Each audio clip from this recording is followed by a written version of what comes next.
নমস্কার, আপনারা দেখছেন নিউজ পোল বাংলা। আর আজকের নিউজ রুম আমরা এমন একজন অতিথিকে দর্শকদের সামনে উপস্থাপন করব এবং যার মুখ থেকে শুনবো গত কয়েকদিন ধরে আমরা নিউজ পোল বাংলার যে নিউজ রুমে ভারত পাকিস্তান সম্পর্কের উপর আলাপ আলোচনা করছিলাম। আর আজকে নিউজ রুমে আমাদের সঙ্গে যোগ দিচ্ছেন কর্নেল দীপ্তাংশু চৌধুরী, যিনি ভারতীয় সেনাবাহিনীর কর্তা এবং জিও স্ট্র্যাটেজিক অ্যানালিস্টও বটে। কর্নেল চৌধুরী, আপনাকে অনেক অনেক স্বাগত নিউজ পোল বাংলায়। প্রথমে নববর্ষের শুভেচ্ছা দিয়ে শুরু করছি। আপনারও সমস্ত দর্শক যারা দেখছেন তাদেরও শুভ নববর্ষ। ভারতবর্ষের কতটা শুভ আপাতত হবে জানি না, তবে আমরা একটা ভয়ঙ্কর পরিস্থিতির দিকে এই জায়গা থেকেই সবাই তাকিয়ে আছি। যে সাম্প্রতিক ভারত পাকিস্তান উত্তেজনার আবহে এটাকে আপনি কিরকম ভাবে মূল্যায়ন করছেন বা কিভাবে দেখছেন? দেখুন, ঘটনা ঘটেছে এটা নিশ্চিতভাবে 22শে এপ্রিল বিকেল আড়াইটের পর, দুপুর আড়াইটের পর পেহেলগাঁও বাইসারান যে ভ্যালি, সেখানে এই ঘটনা ঘটেছে এবং এটার পেছনে পুরোপুরি পাক নাশকতার যে ছক সেটাও আজকে আমাদের সবার সামনে এসে গেছে। সেটা স্যাটেলাইট ইমেজারি হোক অথবা তাদের একটা স্পেশাল সার্ভিসেস গ্রুপ, যেটা আমাদের স্পেশাল ফোর্সেস বলে, ভারতের সামরিক বাহিনী কমান্ডো ফোর্স, সেই এসএসজির একজন রিটায়ার্ড এসএসজি, সেই 4 জনের মধ্যে একজন ছিল, তার সিগনেচারও আমরা পেয়েছি। এবং যে ইরিডিয়াম সেট যে স্যাটেলাইট ফোন ইউজ করেছে তারও তার এনভায়রনমেন্ট ম্যাপিং আমরা করাচি এবং রাওয়ালপিন্ডিতে পেয়েছি। এটাও খুব পরিষ্কার। আর এটাও খুব পরিষ্কার যে আসিম মুনির তার 3 দিন আগে পাকিস্তান এক্সপার্টদের যে ঘটনাগুলো উনি বললেন, খুব গর্বিতভাবে বললেন, হিন্দু মুসলমান কালমা পড়া এবং আমরা ইন্ডিয়ান হিন্দুদের থেকে পাকিস্তান আমরা আলাদা, মুসলমানরা আলাদা, আমরা 2 নেশন থিওরি আমাদের আবার মনে করিয়ে দিল, জিন্নার 2 নেশন থিওরি। সে যাই হোক, তার সঙ্গে কিন্তু যে ঘটনাগুলো আমরা দেখতে পেলাম পেহেলগাঁওয়ে, তার সঙ্গে অনেকটা পরম্পরা মিল পেয়েছি। সেই জায়গা দেখতে গেলে এই ধর্ম দেখে আমি জম্মু কাশ্মীরে, বিশেষ করে কাশ্মীরে 12 বছর আমার যে প্রিম্যাচিওর রিটায়ারমেন্ট আসার আগে দীর্ঘ সময় আমার এই কাশ্মীরের উপত্যকায় আমার কাটানো। কার্গিল তো নিশ্চিতভাবে প্রথম দিন থেকে শেষ দিন, কিন্তু তার আগে এই কাশ্মীরে বারামুল্লা থেকে, পেহেলগাঁও থেকে, ওল্ড এয়ারফিল্ড থেকে নিয়ে সমস্ত জায়গায় আমার ঘোরা। এবং আমি জানি যে এই রোড হেড থেকে পেহেলগাঁও বাইসারান যে ভ্যালি যেতে গেলে প্রায় ঘন্টাখানেক লাগে, পায়ে হেঁটে যেতে হয় অথবা খচ্চরদের পিঠে, মানে ঘোড়ার পিঠে করে যেতে হয়। সেইখানে আমরা ভাবতে পারিনি যে ধর্ম দেখে এই যে প্রথম যে জঙ্গিরা গুলি চালালো, এর সিমিলার এক্সাম্পল কিন্তু আগে ভারতবর্ষে এটা চলছে 1989 সাল থেকে। এই জঙ্গি এরকম দেখা যায়নি। এবং পাকিস্তানের যে doctrine to bleed India by 1000 cuts, এটা তো জিআর ডক্টরিন। সেই ডক্টরিনে ভারতবর্ষ দেখে আসছে বিভিন্ন সময় জঙ্গি অ্যাটাক। সে দিল্লিতে হয়েছে, 26 এগারো হয়েছে, পুনাতে জার্মান বেকারি হয়েছে, যারা দেখছেন এবং মনে করবেন। এবং 370 অ্যাব্রোগেশনের পরে কিন্তু কাশ্মীরে বহু অ্যাটাক হয়েছে। 2023-এ হয়েছে, 2024-এ হয়েছে এবং 2025 পেহেলগাঁও হয়েছে। তার আগে 14ই ফেব্রুয়ারি 2019-এ একইভাবে পেহেলগাঁওয়ে 14 জন সিআরপিএফের কফিনবন্দি দেহ আমরা পালামে নামতে দেখেছিলাম। সেদিন 140 কোটি ভারতবর্ষ সন্ধেবেলা কেঁদেছিল। আমরা ভেবেছিলাম সব কিছু শেষ হয়ে যাবে, কিন্তু না। পাকিস্তানের যতক্ষণ না এই মিলিটারির শাসন এবং পাকিস্তানদের নাশকতার ছক এবং পাকিস্তানকে আমরা যতদিন 4 ভাগে ভেঙে না দিতে পারবো, এইটা আমরা বার ভারতবর্ষ দেখতে পাবো। এখান থেকেই একটা প্রশ্ন কিন্তু কর্নেল চৌধুরীর কাছে আমরা রাখবো, যে একদম সম্পূর্ণ নতুন ধরনের আক্রমণ আমরা দেখলাম পাকিস্তানের পক্ষ থেকে। এই জায়গা থেকে আমাদের প্রশ্নটা থাকবে যে ভারত যে প্রত্যাঘাত করবে, সেই প্রত্যাঘাতের প্রাথমিক পর্যায়টা কি হবে, কিরকম মনে করছেন? কোন স্টেপগুলো ভারত একদম আঘাত হয়েছে? তো প্রত্যাঘাত নিশ্চিতভাবে হওয়া উচিত। এবং ভারত 140 কোটির দেশ। আজকে আমরা 5th লার্জেস্ট ইকোনমি না। ওয়ার্ল্ড ব্যাংকের কথায় এই 2 দিন আগে লেখা হয়েছে যে আমরা জাপানকে ছাড়িয়ে 4th লার্জেস্ট ইকোনমি ভারতবর্ষ। সেই জায়গায় ভারতকে রেসপন্ড করতে হবে। কিন্তু রেসপন্স মানে না যায় এই লাইন অফ কন্ট্রোল থেকে ক্রস করে গেলাম অথবা যুদ্ধ বিমান গেল, গোলা বর্ষণ করলাম। এটা হচ্ছে একটা প্রসেস। বাট ওয়ার ডক্টরিন অনেক রকমভাবে চেঞ্জ হয়ে গেছে। ওয়ার ডক্টরিন, ওয়ার জোনে কীরকমভাবে লড়াই হবে, আপনি যেটা বললেন প্রত্যাঘাত, এই যে ইন্ডাস্ট্রিটি বন্ধ হয়ে গেছে, এটাও কিন্তু একটা অ্যাক্ট অফ ওয়ার। একদমই তাই। আর একটা ধরে নিন, আমি বলছি ভারতবর্ষ সাইবার অ্যাটাকে is way ahead than rest of the world. একদম। তো সাইবার অ্যাটাকে যদি ওদের আমি ইকোনমি ফেল করতে পারি, ওদের যে সেন্ট্রাল ব্যাংক, ওদের যে reserve bank, Pakistan reserve bank, তার যে কমপ্লিট যে সার্ভার, তাকে যদি আমি ফেল করে দিতে পারি, কমপ্লিট দেশের ফাইন্যান্স, ওদের 4টে মেন প্রভিন্স, যারা দেখছেন তারা জানা উচিত, পাকিস্তান পাঞ্জাব, পাকিস্তান সিন্ধ, বালুচিস্তান এবং পাকতানা প্রভিন্স, এই 4টে মিলে পাকিস্তান। এই 4টের জায়গা বিশেষ করে যে যাদের দাবদাপানি, সে হচ্ছে পাঞ্জাব প্রভিন্স, পাকিস্তান পাঞ্জাব এবং সিন্ধ, তাদের সঙ্গে একটা ঝগড়া। বালুচ তো প্রায় আলাদা হতে যাচ্ছে, পাকতানা প্রভিন্সও পাকিস্তানের সঙ্গে থাকতে চাইছিল। এই 4টে মিলে পাকিস্তান। সেই জায়গায় যদি কমপ্লিট এদের ব্যাংকিং সিস্টেম আমরা ফেল করতে পারি, দ্যাট ইজ অলসো একটা ওয়ার। পাঞ্জাবে যে পাওয়ার গ্রিড আছে, পাওয়ার গ্রিড ধরুন বিহার, উড়িষ্যা, কলকাতা, 3টে জায়গায় ধরুন রুশ অথবা চায়না এমন কিছু করলো যে আমাদের পাওয়ার গ্রিডটাকে নষ্ট করে দিল। সম্ভব, পাওয়ার গ্রিডও একটা নেটওয়ার্কের ওপর চলে, একটা সার্ভারের ওপর চলে, সেখানেও আক্রমণ চালানো, সেখানেও আক্রমণ। এই যে কমপ্লিট পাওয়ার গ্রিডটা আমি থ্রু সাইবার অ্যাটাক আমি ফেল করে দিতে পারি। যদি 10 দিন পাঞ্জাব অথবা সিন্ধ প্রভিন্সে যদি লাইট না থাকে, পাওয়ার না থাকে, তাহলে কি অবস্থা হবে? হসপিটাল চলবে না, কমপ্লিট ফাইন্যান্সেস ডাউন হয়ে যাবে, ইকোনমিক মার্কেট ডাউন হয়ে যাবে, পাকিস্তানকে হাঁটু গেড়ে মাটিতে বসে থাকতে হবে। So this is also an act of war. আমি যদি ধরুন স্পেসের মাধ্যম দিয়ে, স্পেসটা এখন পর্যন্ত কোনো গণমাধ্যম আলোচনাই করছে না। Bharat is way head. We know ISRO কি করতে পারে, হোয়াট। ইসরো কিন্তু শুধু স্যাটেলাইট পাঠায় না, মানে অনেকে ধারণা যে ইসরো শুধু স্যাটেলাইট পাঠায়। নো, ইসরো স্পেস বড় করে, এবং আমরা যদি সেই প্রয়োগ করি, পাকিস্তান সেখানেও কুপঘাত হতে পারে। সো ওয়ার ডক্ট্রিন মানে লাইন অফ কন্ট্রোল। অনেকে ভাবছেন যে গোলাবর্ষণ করে আমরা ঢুকে গেলাম, আমাদের কনভেনশনাল লিমিটেড অফেন্সিভ হতে পারে। আপনি যেটা বললেন, প্রত্যাঘাতের লিমিটেড অফেন্সিভ, কারণ ভারতবর্ষকে মনে রাখতে হবে, আপনাকে করতে হবে, মনে রাখতে হবে, এবং ক্যামেরার পেছনে যে ভাই আমাদের সামনে দাঁড়িয়েছে তাকেও মনে রাখতে হবে। 140 কোটি ভারতবর্ষে যারা বাস করেন, ভারতীয় নাগরিক আমরা, যদি কালকে আপনি যেটা বলছেন এবং মানুষ যেটা বলছে এবং গণমাধ্যম যেটা বলছে, যদি লিমিটেড অফেন্সিভ হয়ে যায়, যদি লড়াই হয়, তাহলে সমস্ত দেশের যে রিসোর্সেস, ধরুন খাদ্য, ফিউয়েল, এভরিথিং উইল গো, মানে প্রাধান্য পাবে সামরিক বাহিনীর দিকে। সেদিকে চাল যখন আপনি 60, 70, 80 টাকায় কিনছেন, সেই চালই যখন 200 টাকা কিলো হয়ে যাবে, চিনি 300 টাকা হয়ে যাবে, তেল এখন যেটা আপনি 110 টাকা লিটার কিনছেন, ওটা 300 টাকা লিটার হয়ে যাবে। গরিব মানুষ, ভারতের তো এখনও 70-70%কে ফ্রি রেশন দিতে হয়, এবং কেন্দ্র সরকার ফ্রি রেশন দিচ্ছে আপনার 80%কে। তো যে ভারতবর্ষের 80% ফ্রি রেশন খেয়ে চলে, সেখানে যদি একটা লিমিটেড অফেন্সিভ হয়, 10 দিনে 2 লক্ষ কোটি টাকা, 2 লক্ষ অথবা 3 লক্ষ কোটি টাকা কল থেকে এরকম খুললে গলে বেরিয়ে যাবে। সেখানে আমার 140 কোটি ভারতবর্ষে যারা নাগরিক, তারা এই লড়াইটা নিতে পারবে তো? আমি এই প্রশ্নটা রাখছি। তো যারা এর ডিসিশন নেবে, তারাও এইগুলো চিন্তা করে, ভারতের 140 কোটি যে নাগরিক, তাদের অবস্থা, আমার ইকোনমির কি অবস্থা, সমস্ত চিন্তা করে এখানে লড়াই চাই, এটা কোনো মানে রাজনৈতিক লড়াই করে বাঁচতে চাই, লড়াই চাই না। এটা কোনো T20 ইন্ডিয়া পাকিস্তানের ম্যাচ না। অনেকে বলছে লড়াই দেখতে হবে টিভিতে, না, টিভিতে আপনার T20 ম্যাচ, IPL দেখতে ভালো লাগে।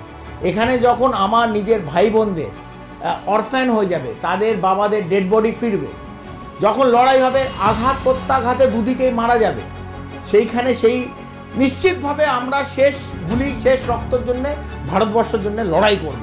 কিন্তু যখন বডি ব্যাগে আমাদেরই সৈনিকে, আমাদেরই ভাইরা ফেরত আসবে, সেটা ভারতবর্ষ দেখতে পারবে না। এইখানে একটা কিন্তু প্রশ্ন থেকেই যাচ্ছে যে আজকে বিভিন্ন দিন থেকে যখন এই ভারত পাকিস্তান সম্পর্ক চলছে, তা অনেকেই বলছেন কি সেই আবারও কি ইন্ডিয়া সার্জিক্যাল স্ট্রাইক বা এয়ার স্ট্রাইক বা আরেকটা আনাদার উড়ি পার্ট 2 এরকম কি কিছু হবে বলে আপনি মনে করছেন? দেখুন, সার্জিক্যাল স্ট্রাইক তো আমরা একবার পর্দার সামনে দেখেছি, মানে টিভিতে, গণমাধ্যমে দেখেছি।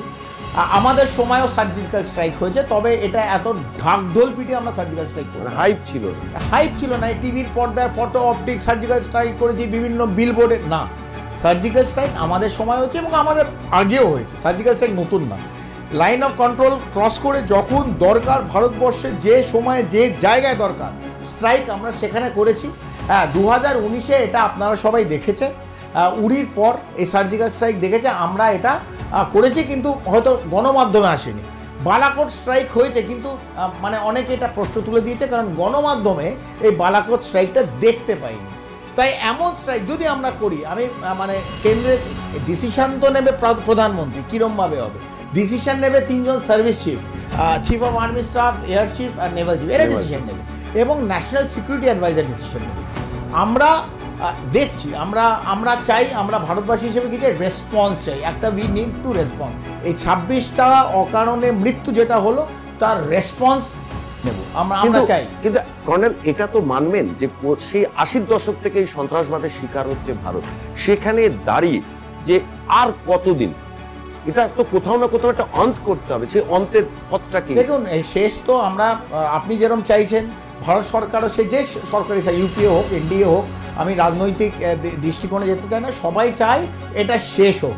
কিন্তু শেষ আমি আর আপনি ক্যামেরার সামনে কথা বললে শেষ হবে না। ভারতকে as a strong nation, Russia দেখুন অনেক কিছু ভেবেছে, রাশিয়া পুরো ইউরোপিয়ান ইউনিয়ন, পুরো ন্যাটো রাশিয়ার বিরুদ্ধে, মার্কিন যুক্তরাষ্ট্র রাশিয়ার বিরুদ্ধে, কিন্তু রাশিয়া ইউক্রেনের সঙ্গে লড়াই করেছে এবং সবাই ভেবেছিল বলে 10 দিন, 15 দিন, 1.5 মাস, এখন 2-2.5 বছর লড়াই চলছে। তো ডিসিশন নিতে হবে, একটা স্ট্রং ডিসিশন নেওয়ার জন্য স্ট্রং ভারত চাই। এবং আমরা দেখেছি ইসরায়েল কারোর তোয়াক্কা করে না। আমি জানি প্যালেস্টাইন আর পাকিস্তান এক নয়, এবং ইসরায়েল আর ইন্ডিয়া এক নয়, দুটোই আই দিয়ে তৈরি, দুটোই পি দিয়ে তৈরি। যেমন প্যালেস্টাইন আর পাকিস্তান এক নয়, ইসরায়েল আর ইন্ডিয়া এক নয়। তবুও ইসরায়েল কিন্তু কিছু ভাবে না, মার্কিন যুক্তরাষ্ট্র কী ভাবছে, অন্য দেশ কী ভাবছে, যখন দরকার তার লোকের ওপরে একই আঘাত কোত্থেকে শুরু হলো, এই হামাসদের সঙ্গে, এই পর্যটকের ওপর হামাস হামলা করেছে, একইভাবে পেহেলগাঁওর মতো। এই হামাস লিঙ্ক আমরা এটার মধ্যেও পেয়েছি, হামাসের একটা লিঙ্ক আছে। হামাস যেরকমভাবে অ্যাটাক করেছিল, এইখানে এই জঙ্গি পাঠিয়ে লো কস্ট হাই ইম্প্যাক্ট, এই আইএসআইরা ভারতে পাঠিয়ে কম পয়সা হাই ইম্প্যাক্ট, পুরো বিশ্বে আজকে এটা ফ্রন্ট নিউজ। তো এইটা ওরা করছে, আমার মনে হয় ভারত হ্যাজ টু রেসপন্ড, প্রথম কথা এইটা। এবং আমি এত গান্ধীজির মতন একটা গাল দুটো গাল আমি এগুলো বুঝি না, আমি বুঝি নেতাজির কথা, আমি বুঝি ভারত, আমি বাংলাভাষী, আমি চাই যে একটা রেসপন্ড হবে, একটা স্ট্রং রেসপন্ড হবে। এই রেসপন্ডটা এমন কি হবে যে পাকিস্তানকে 4টে ভাগে ভাগ করে দেবো, আমি প্রথমে শুরু করলাম, এবং এদের যে মিলিটেন্টদের হেডকোয়ার্টার, মিলিটেন্ট মানে ইনসার্জেন্সি হেডকোয়ার্টার, জঙ্গি পুরো ডিমোলিশ করে, হ্যাঁ, এটা কোথায়, মুরিদকে, এটা ভাওয়ালপুর, এটা হচ্ছে মুজাফফরবাদ, এই 3টে জায়গায় জৈশ-এ মোহাম্মদ, লস্কর-এ তৈবা এবং বিভিন্ন লঞ্চ প্যাডে যে জঙ্গিদের ট্রেনিং দেওয়া, 3টে জায়গায় গুঁড়িয়ে ধুলোর সঙ্গে মিশিয়ে দিতে। আচ্ছা, কোথাও কি মনে হচ্ছে যে পাকিস্তান অনেক বেশি পরিমাণে ইন্ডিয়ার সঙ্গে যুদ্ধে এঁটে উঠতে পারবে না বলে, কোথাও কি মনে হচ্ছে পাকিস্তান একটু সাইকোলজিক্যাল গেম খেলছে, সেই জন্য পারমাণবিক হুমকি দিচ্ছে? কিভাবে দেখছেন বিষয়টা? দেখুন, ওদের যে ইনফরমেশন মিনিস্টার আতাউল্লাহ তারার, না কি নাম, আতাউল্লাহ তারার, তা উনি রাত্রি 2টোর সময় উঠে হঠাৎ স্বপ্ন দেখেছেন যে ভারতবর্ষ নাকি নেক্সট 24 ঘন্টা অথবা 48 ঘন্টার মধ্যে ওকে অ্যাটাক করে দিচ্ছে পাকিস্তানে। এরা এত ভয়ভীত, আসিফ মুনির এত ভয়ে বিভিন্ন ডিপ্লোম্যাট পাঠিয়ে দিয়েছে, কাউকে রাশিয়া, কাউকে মার্কিন যুক্তরাষ্ট্র, কাউকে মিডল ইস্ট, কাউকে চায়না, যে ভারতকে বলো এখন আমাদের মানে সংযত হতে না, ছেড়ে দিতে।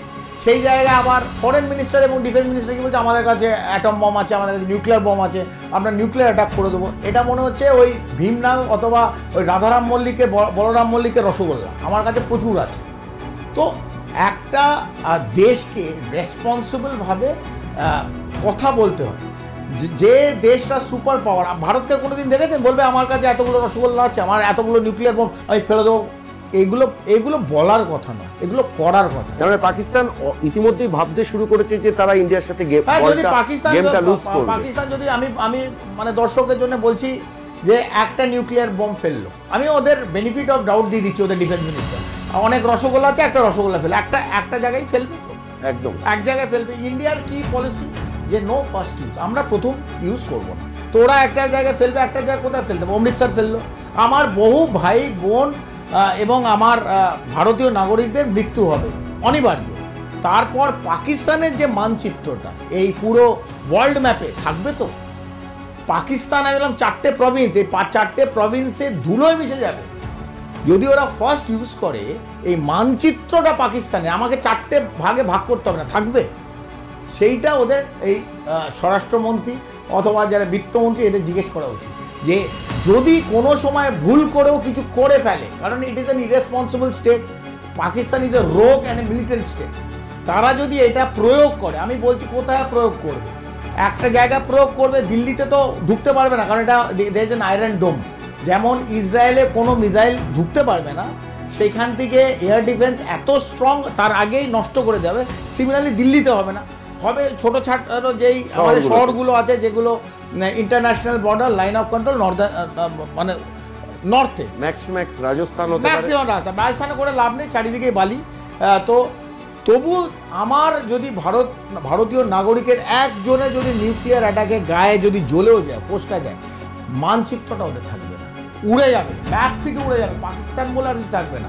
ওখানে তো জাপানে হিরোশিমা নাগাসাকি দেখে নেই, পাকিস্তান বলেই থাকবে না, এবং আজকে না নেক্সট 100 বছর ওই এরিয়াতে আর কেউ ঢুকবে না। আমরা দর্শকদের যেমন বলছি, সবাই কিন্তু বিগত কয়েকদিন ধরে আমরা যেরকম ভারত পাকিস্তান সম্পর্কের উত্তেজনা নিয়ে আলোচনা করছি, কর্নেল চৌধুরীর কাছে আরো একটা বিষয় জানতে চাইবো যে ভারত পাকিস্তান সম্পর্কে যখন উত্তেজনা দেখা দিয়েছে তখন বাংলাদেশ কিন্তু ঘোলা জলে মাছ ধরছে, তারাও কিন্তু কোথাও না কোথাও গিয়ে পাকিস্তানি আর্মির সঙ্গে হাত মেলাচ্ছে। কিভাবে দেখছেন কর্নেল, সেই ভিডিও সামনে আসছে? একদম আজকে মেজর জেনারেল ফাইজুল রহমান একটা পোস্ট, একটা এক্স হ্যান্ডেলে পোস্ট করেছে, সেখানে উনি লিখছেন যে এখন যখন ভারত এবং Pakistan eyeball to eyeball contact, এটাই হচ্ছে রাইট টাইম এই পূর্বাঞ্চলে 7 সিস্টারকে দখল নেওয়া দরকার, এবং চায়নার সঙ্গে, চায়নার সামরিক বাহিনীর সঙ্গে বাংলাদেশের সামরিক বাহিনী একটা এক্সারসাইজ করুক, এবং এই 7টা 7 সিস্টার যেটা মোহাম্মদ ইউনিস যখন চায়না থেকে ফেরত এলো একই কথা উনি, মানে মাইন্ডসেটটা ওদের এক।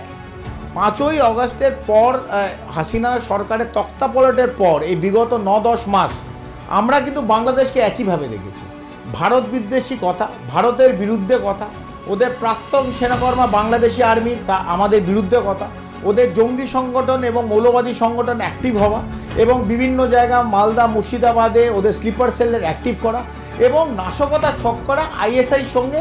এই পাকিস্তানের 53 বছর পর ওই পুরনো বন্ধু, বোধহয় আমাদেরও কুম্ভ শেষ হলে কুম্ভে দেখা হয়েছে বাংলাদেশ আর পাকিস্তান, যে পাকিস্তান বাংলাদেশে প্রায় কয়েক লক্ষ মা বোনেদের ইজ্জত নিয়েছিল এবং তাদের নৃশংসভাবে হত্যা করেছিল 71-এর আগে, তাদের সব এই লজ্জা ঘৃণা সব ভুলে গিয়ে তাদের রেড কার্পেট দিয়ে ওয়েলকাম করেছে, এবং আইএসআইকে নিয়ে এসে এই যে রোহিঙ্গাদের ক্যাম্প, সেখানে ওদের ছক চলছে, নাশকতার ছক ভারতের বিরুদ্ধে, বিশেষ করে পশ্চিমবাংলা এবং 7টাই পূর্বাঞ্চল রাজ্য আছে তার বিরুদ্ধে।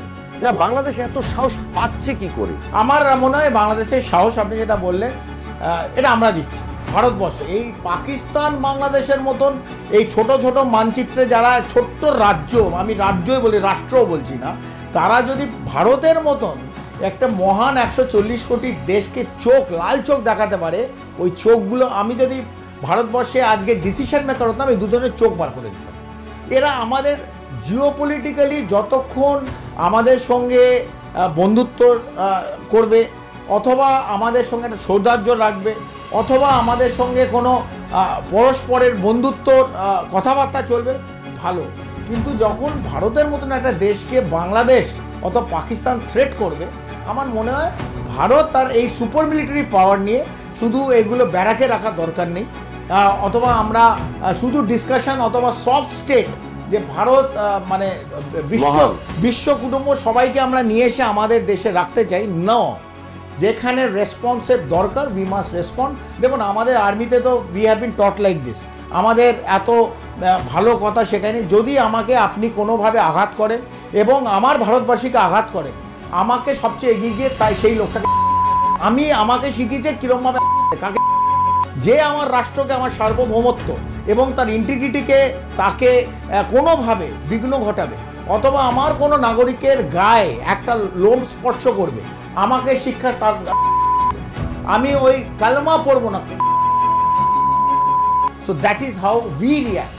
না, এখানে একটা প্রশ্ন আসছে যে দক্ষিণ পূর্ব এশিয়ার রাজনীতিতে, বিশেষ করে ভূ রাজনৈতিক এবং সামরিক রাজনীতিতে ভারত একটা গুরুত্বপূর্ণ ভূমিকা পালন করে। এই যে যখন ভারত পাকিস্তান সম্পর্কে practically eye to eye contact রাজনীতি চলছে, সেখানে দাঁড়িয়ে আমেরিকা যেমন খোলাখুলি বলেই দিয়েছে ভারতের পাশে আছি, সন্ত্রাসবাদ মোকাবেলা তারা এক। কিন্তু চীনের ভূমিকাটা আপনি কি করে ব্যাখ্যা করছেন? চীন তো মিসাইল তুলে দিল পাকিস্তানের হাতে। নেই, চীনের যে 80% আর্মামেন্ট এবং আর্মস পাকিস্তানের সমস্তই চীন অরিজিন। তো আমরা এই চীন অরিজিনের খেলনা হিসেবে তো আমরা সমস্ত হাস্যকৌতুক করি ভারতবর্ষে, এবং তার সাথে সাথে আমরা দেখেছি JF-17 যে প্লেনটা দিয়েছে ফাইটার জেট, সেটাও ঘুরতে ঘুরতে পড়ে গেল। রাওয়ালপিন্ডির পাশে এক্সারসাইজ শুধু করছে, এখনও তো লড়াই লাইন অফ কন্ট্রোল অথবা আইবি ক্রস করেনি। তার আগেই সে ঘুরতে ঘুরতে ঘুরতে রাওয়ালপিন্ডির সামনে পড়ে গেল। সেই জায়গায় চায়না, আমার মনে হয় যে বোরখার পেছনে তো চায়না খেলছে এবং খেলবে, কিন্তু চায়না ভারতবর্ষের সঙ্গে সোজাসুজিভাবে আইদার বাংলাদেশ অথবা পাকিস্তানকে কোনো হেল্প করবে না, পেছন দিকে করবে, আর্মস দেবে, অ্যামিনিশন দেবে, মিসাইল আপনি বলছেন দিতে পারে। ওদের অনেক এই যে বিভিন্ন missile Shaheen, short range Shaheen, এগুলো প্রত্যেকটা জয়েন্টলি ডেভেলপড বাই চায়না এবং পাকিস্তান। সে হেল্প করতে পারে। এবং ওদের গোয়াদার পোর্ট চাইনিজ পুরো হেল্প আছে, ওদের যে ইকোনমিক করিডোর চায়না হেল্প করছে, বাংলাদেশে বিভিন্ন ইনফ্রাস্ট্রাকচার চায়না হেল্প করছে। বাট ভারত আমি যেটা বললাম 4th লার্জেস্ট ইকোনমি। এই এত বড় 140 কোটির মার্কেট, কোনো বড় রাষ্ট্র, আমি বললাম রেসপন্সিবল, মার্কিন যুক্তরাষ্ট্র, রাশিয়া, ফ্রান্স, ইসরায়েল, চায়না, এরা কোনোদিন ভারতবর্ষকে কোনোদিন আগাবে না, because India today is an economic market. তো চায়না বোকার মতন এই পাকিস্তানের জঙ্গি মাইন্ডসেট নেই, অথবা বাংলাদেশের মৌলবাদী মাইন্ডসেট নেই। তাদের এগিয়ে যেতে হবে, ডেভেলপমেন্ট করতে হবে এবং পার ক্যাপিটা ইনকাম বাড়াতে হবে, ফরেক্স রিজার্ভ বাড়াতে হবে। সেখানে ওরা বোকার মতন কিছু লাইন অফ কন্ট্রোলে ভারতের এবং চায়নার সঙ্গে স্ক্রিমেশ হবে, লাইন অফ অ্যাকচুয়াল কন্ট্রোলে ঝামেলা হবে। সে লে লাদাখেও দেখেছি, অরুণাচল প্রদেশে দেখেছি, আজকে হবে, আজ থেকে 10 বছর পরে চলবে না। এই যে চলছে যখন এই এত উত্তেজনার আবহাওয়া, কিন্তু আমরা দেখছি কিন্তু আনুষ্ঠানিকভাবে এখনো কিছু হচ্ছে না। ঠিক কবে নাগাদ এটা হতে পারে বলে আপনি মনে করছেন, এবং কিভাবে হতে পারে, কোন কোন সেক্টর দিয়ে ভারত প্রথম শুরু করবে? আমরা আবার আপনি সেই রেফারির হুইসেল নিয়ে চলে এলেন, কবে শুরু হবে। তবু আমি বলছি, যদি আপনাদের এটাই জানার ইচ্ছে থাকে, আমি বললাম war doctrine has change. War জোনে কীরকমভাবে লড়াই হবে, ইট হ্যাজ কমপ্লিটলি চেঞ্জ। এটা একটা কোল্ড স্টার্ট ডক্টরিন আছে, একটা ব্লিটস্ক্রিট ডক্টরিন আছে। This are different war doctrine. এই ওয়ার ডক্টরিনগুলো আমার এত কম সময় আপনাকে আমি বোঝাতে পারবো না যে what is the cold start doctrine, what is the blitzkrieg, কীরকমভাবে আমরা করব। তবে আমি আপনাকে সহজ ভাষায়, যাতে দর্শকরা বোঝে, দেখুন, লাইন অফ কন্ট্রোলে মোবিলাইজ হয়েছে এবং ইন্টারন্যাশনাল বর্ডারে মোবিলাইজ হচ্ছে। আমাদের স্ট্রাইক কোর আছে, আমাদের স্ট্রাইক কোর কীরকমভাবে স্ট্রাইক করবে পাকিস্তানকে, it is a matter of time. এবং কোনো জিনিস শুরু হতে গেলে, আপনি যেটা বলছেন লিমিটেড অফেন্সিভ, তাতে শুরু হবে কিন্তু উইথ অ্যান এয়ার অ্যাটাক। তো আমরা যখন দেখব যে there is a Rafale or Su line of control cross করে কোনো নির্দিষ্ট জায়গায় অ্যাটাক করতে যাচ্ছে, সো আপনি মনে রাখবেন that is an warning bell for the war to start. যখন আমাদের ঢুকবে, ওরা নিশ্চিতভাবে ওরা ঢুকবে। ওরা যখন ঢুকবে, আমাদের এয়ার ডিফেন্স, যতগুলো এয়ার ডিফেন্স গান আছে, সেগুলো রিটালিয়েট করবে। আমাদের যখন ওদের ধরুন fighter jet JF-17 or F-16 কোথাও পড়ে গেল, ক্র্যাশ হলো, তো ওদের তখন নেক্সট কোর্স অফ অ্যাকশন কোনো মিসাইল আর্টিলারি ফায়ারিং শুরু হবে, গোলাগুলি, artillery firing on the missile. ওরা মিসাইল মারলে আমাদের মিসাইল মারবে, তো লাহোরে মারলো, তো কমপ্লিট লাহোর উইল বি ডেমোলিশড। তা আমাদের এয়ার ডিফেন্স সিস্টেম এত স্ট্রং যে ওদের স্যাটেলাইট, ওদের যে ব্যালিস্টিক মিসাইল যখন ইন এয়ার আছে, সেটাকে আমরা ভেঙে দিতে পারি, নষ্ট করে দিতে পারি, ভেঙে দেবো ওটা আকাশে। সেই জায়গায় দেখতে গেলে পাকিস্তান, যদি আপনি যে বলছেন, যদি ধরুন লিমিটেড অফেন্সিভ হলো 3 দিন, 4 দিন, 5 দিন, Pakistan will pay heavy price. দেখুন, Bharatvarsha will also pay heavy price. আমি বললাম ইকোনমিক্যালি উইল বি ডাউন, কিন্তু আমাদের ফরেক্স রিজার্ভ আজকে $648 trillion and they have got only 1, মানে আমি যদি 1 ট্রিলিয়ন, আমি যদি উল্টো করে বলি, পাকিস্তানের কাছে আজকে $1 আর ভারতের কাছে $648। তো Pakistan will be at a disadvantage. তো লাহোর কমপ্লিট, মানে অমৃতসর থেকে হার্ডলি আর ডিস্টেন্স, লাহোর কমপ্লিটলি ডেসিমেট হয়ে যাবে। না, আপনার এই জায়গাটাতে আমরা একটা জানতে চাইছি, যে দর্শকদের বলি যে এখন আধুনিক যুগে, বিশেষ করে 2025-এ দাঁড়িয়ে, যেটা কর্নেল চৌধুরী বলছেন যে যুদ্ধের প্রকৌশল বদলে গেছে। একদম। সেটা সাইবার হতে পারে, সেটা ইকোনমিক অ্যাটাক হতে Right, পারে, right, right. এবং সেটা স্ট্র্যাটেজিক অ্যাটাক Correct, হতে পারে। correct, কিন্তু তবুও যে কোথাও গিয়ে মনে হচ্ছে যে অনেকে বলছেন যে মিলিটারি অ্যাকশন, ভারতের মধ্যে তো অনেক রকম মতামত উঠছে, যত মত তত পথে গণতন্ত্রের দেশ, কিন্তু কোথাও গিয়ে কি মনে হয় আর রাজনৈতিক স্তরে এই আলাপ আলোচনাটার কোনো জায়গা আছে? সমর বিশেষজ্ঞ হিসাবে প্রথম আপনি যেটা খুব সুন্দর মিলিটারি অ্যাকশন, আপনি যে কথাগুলো বললাম, those are all type of military action. Military action, space war is also military action. আমি যদি লিমিটেড অফেন্সিভ যাই, ইজ অলসো মিলিটারি অ্যাকশন। আমি যদি সাইবার অ্যাটাক করি, সাইবার অ্যাটাক এখান থেকে ইনফোসিস আর জেমপ্যাক করবে না, ইন্ডিয়ান আর্মির যে সিগন্যাল ডিভিশন, তারা সাইবার অ্যাটাক করবে, স্ট্রং ডিভিশন, তারা সাইবার অ্যাটাক করবে, তারা পাওয়ার গ্রিড বন্ধ করে দেবে। এখান থেকে কোনো ওয়েস্ট বেঙ্গল পাওয়ার ডেভেলপমেন্ট কর্পোরেশনের লোক গিয়ে পাওয়ার গ্রিড ফেল করবে না, আমরা ফেল করবো। ঠিক আছে? So the Indian army, the Indian navy and the Indian air force, so what ever, মানে আপনি যেদিকে নেই, স্থল, বায়ু আর জল, যেখানে হোক এটা আর্ম ফোর্সেসই করবে, whatever attack. So attack need not be directly আমি গুলি গোলা চালাচ্ছি, these are also type of attack. এতেও পাকিস্তানকে আমি হাঁটুতে বসে ধরাশয় করতে পারি। আমি direct ballistic missile, medium range or low range, আমি মুরিদকে অথবা ভাগলপুর, যে কথাগুলো, যে ওদের হেডকোয়ার্টার, এই মিলিটেন্ট জঙ্গি যেখান থেকে জন্ম দেয়, সেইগুলোকে আমি শেষ করে দিতে পারি। যেখানে লঞ্চ প্যাডের ট্রেনিং হয়, মুজাফফরবাদ, এই বিভিন্ন এই 41টা লঞ্চ প্যাড শেষ করে দিতে পারি। এই লঞ্চ প্যাডগুলোর যে জঙ্গিরা ওয়েট করছিল, তাদের এখন বাংকারে ঢুকেছে। কোন বাংকারে আমরা সেটাও জানি, ক্যামেরার সামনে আজকে বললাম না। সেই বাংকারগুলোকে আমরা তহস নহস করে দিতে পারি। উই আর অ্যাওয়্যার যে 55খানা বাংকারের মধ্যে along the line of control এই যারা 100-150 জন ওয়েট করছিল, তাদের রাখা হয়েছে। প্রত্যেক বাংকারে 5 জন, 6 জন, 8 জন করে রাখা আছে। সো উই আর অ্যাওয়্যার, আমরা তাদের গ্রিড রেফারেন্স জানি, সেটাকে আমরা ধুলোর সঙ্গে মিশিয়ে দিতে পারি। So there are ways. আমি বললাম যে deep penetration assets, for example এই সময় ওদের নিউক্লিয়ার যে অ্যাসেটস আছে, যে মিসাইল রেজিমেন্টের মাধ্যম দিয়ে তো নিউক্লিয়ার অ্যাটাক করবে।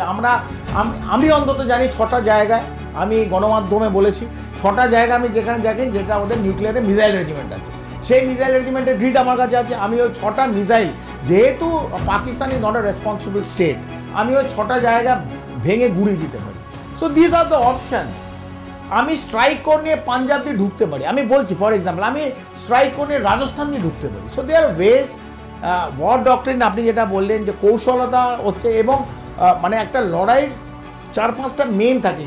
মেন কি? সারপ্রাইজ। হঠাৎ কোথার থেকে করবো আপনি যদি জানেন, আপনি মাথাতে এরকম আটকে রাখবেন। আপনি যদি পেটে আপনার লিভার আর পেট আটকে রাখবেন, তো আমি কোথায় শরীরে আপনি না জানলে সেটা আমার কাছে সারপ্রাইজ। সো দ্য মেন হচ্ছে surprise. Surprise is very much necessary. তারপর হচ্ছে স্টেলথ। আমি কোথা দিয়ে কখন আসবো, যে বাঘ দেখেছেন আস্তে আস্তে ঝুড়িতে এরকম ছোট ছোট ছোট, তারপর ও দৌড়ে।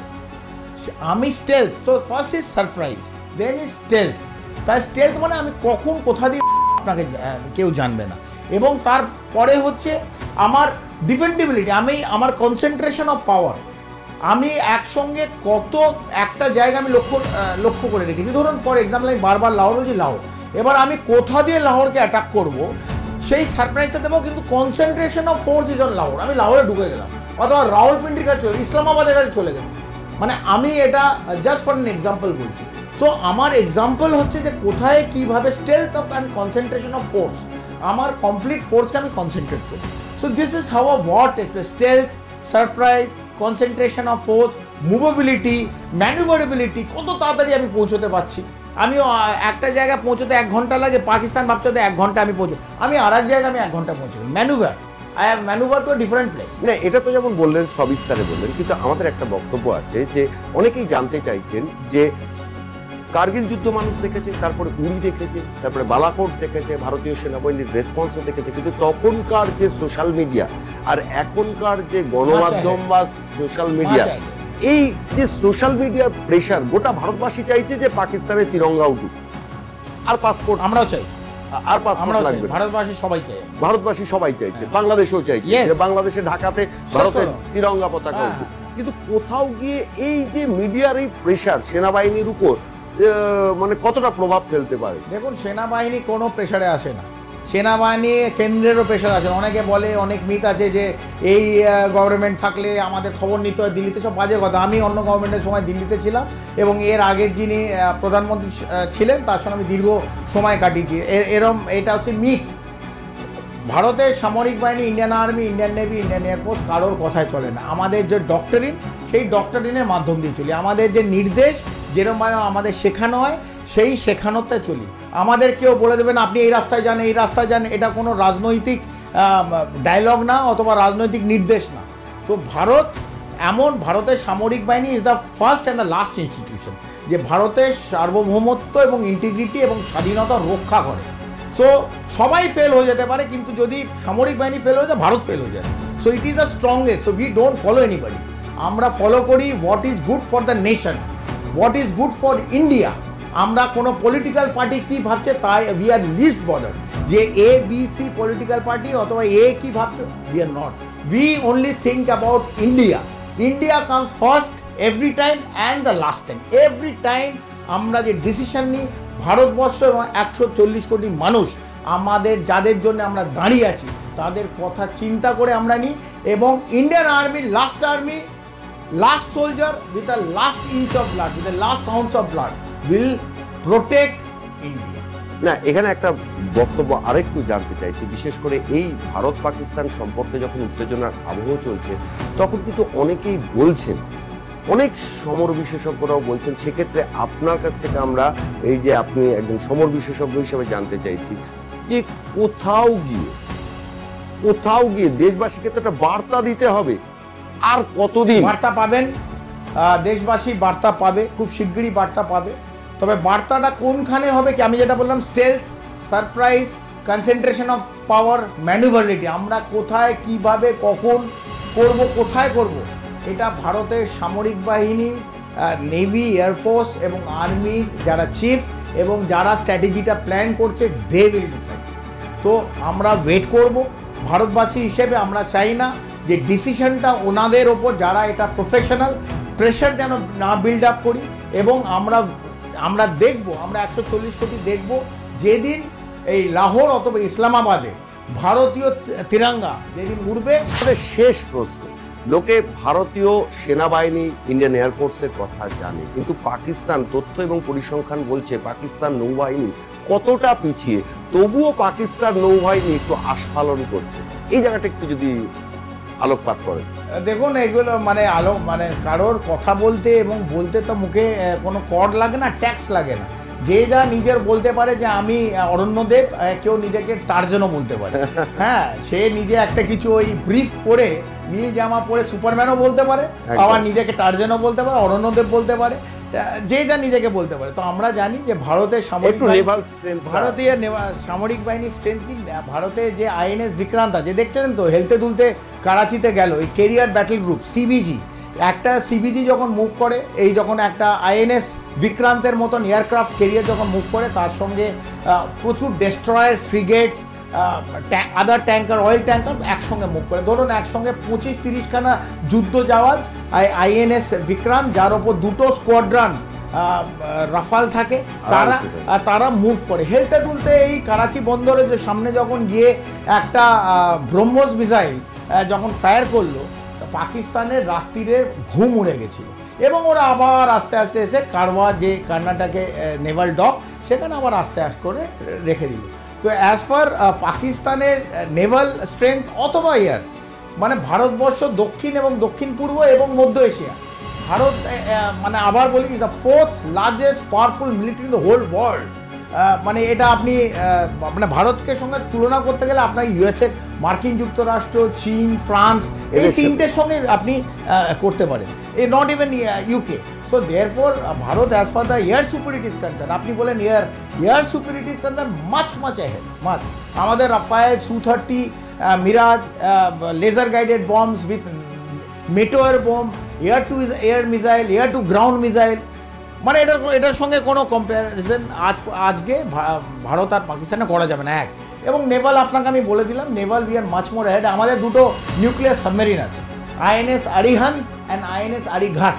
এরা যখন জলের তলায় ঢোকে 4 মাস 5 মাস কোথায় থাকবে, মুষ্টিগত মানুষ 3 জন 4 জন 5 জন ছাড়া আর্মিরও কেউ জানবে না, নেভিরও কেউ জানবে না, এবং প্রধানমন্ত্রীর অফিসে কেউ জানবে না। সো এইটা হচ্ছে আমাদের স্ট্রেংথ। আইএনএস আরিঘাট এবং আইএনএস আরিহান যেমন জলের তলে একটা নিউক্লিয়ার সাবমেরিন যেখান থেকে গুছিয়ে একটা ব্যালিস্টিক মিসাইল মারতে পারে। আপনি বলছিল না যে পাকিস্তানের এই মানে ইরেসপন্সিবল মিনিস্টার ভারতকে বলছিল দুটো কোন দিকে যাবে আরব মহাসাগরের নিচে কোথায় আছে কেউ জানে না, একটা মিসাইল দেবে পাকিস্তান থাকবে, and this are all nuclear submarine and এরা ব্যালিস্টিক, এগুলো জানুক, লোক জানুক। তো গণমাধ্যমে অনেককে আবার বললাম, অনেকে নিজেকে অনেক কিছু বলতে পারে, জেমস বন্ডও বলতে পারে, অরণ্যদেবও বলতে পারে, এই দুটোর সঙ্গে আপনারা ওয়াকিবহল। তো এই পাকিস্তান লাস্ট পর্যন্ত টিন না হয়ে যায়। তো মানে আর বাংলাদেশের বেলুন ফুলেছে এই ইউনিসেফ, তার আমাদের ওয়েস্ট বেঙ্গল পুলিশের যে সিভিক পুলিশই বলি, সে যদি একটা ফুটো করে দেয় না, সে হাওয়াটা বেরিয়ে যাবে। তো মোহাম্মদ ইউনুসকেও বলছি, আপনাদের ইজ ইকুইভ্যালেন্ট টু আমাদের এখানকার মাননীয় মুখ্যমন্ত্রী, তার সিভিক পুলিশ, সে কিন্তু আপনাদের মানে প্রথম ওদের সঙ্গে করুন, তারপর আপনি ভারতের সামরিক বাহিনীর কথা ভাববেন। এবং পাকিস্তানে টিন বলছি, তো টিন থেকে যদি একটু ওপরে কিছু আপগ্রেড করতে পারেন, তারপর আমাদের সঙ্গে কথা বলবেন। অনেক অনেক ধন্যবাদ আপনাকে নিউজ পোল বাংলাকে সময় দেওয়ার জন্য। দেখতেই পাচ্ছেন যেভাবে ভারত কিন্তু ইতিমধ্যে সামরিক মানচিত্রে মানে বিশ্বের সামরিক মানচিত্রে চতুর্থ শক্তি, আর ভারত যে এবার প্রত্যাঘাত করবে দৃঢ় প্রত্যয় নিয়ে এ বিষয়ে কোনো সন্দেহ নেই। তাই পাকিস্তান কিন্তু উল্টো গুনতে শুরু করেছে। আজকের নিউজ রুম এখানেই শেষ করলাম। সমস্ত খবর এবং আপডেটের জন্য চোখ থাকুক নিউজ পোল বাংলায়। নিউজ পোল বাংলা, খবর বিশ্বজুড়ে।